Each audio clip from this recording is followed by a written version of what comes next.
আজকে সারা দেশে ভূমিকম্পের মাধ্যমে আল্লাহ তাআলা আমাদেরকে বুঝিয়ে দিলেন এই দুনিয়া ধ্বংস হয়ে যাবে। আমরা কেউ এই দুনিয়ায় থাকতে পারবো না।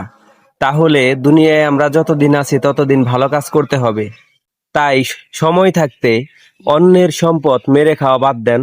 যারা ফেসবুকে নোংরামি নষ্টামি করতেছেন তারা এগুলো বাদ দিয়ে ফিরে আসুন এক ইসলামের পথে।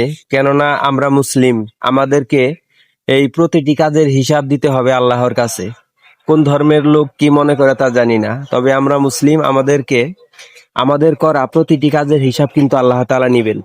তাই যারা ফেসবুকে বউ নিয়ে ভিডিও করেন, বউ ব্যবসায়ী যারা আছেন, তারা সময় থাকতে সাবধান হয়ে যান, ভালো হয়ে যান।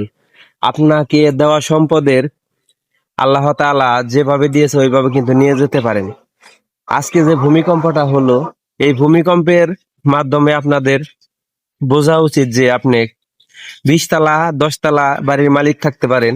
এই ভূমিকম্পে 1 মিনিটের মধ্যে আপনার সবকিছু আল্লাহ তাআলা ধ্বংস করে দিতে পারেন।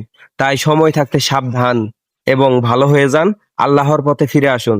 আল্লাহ ছাড় দেন কিন্তু ছেড়ে দেন না।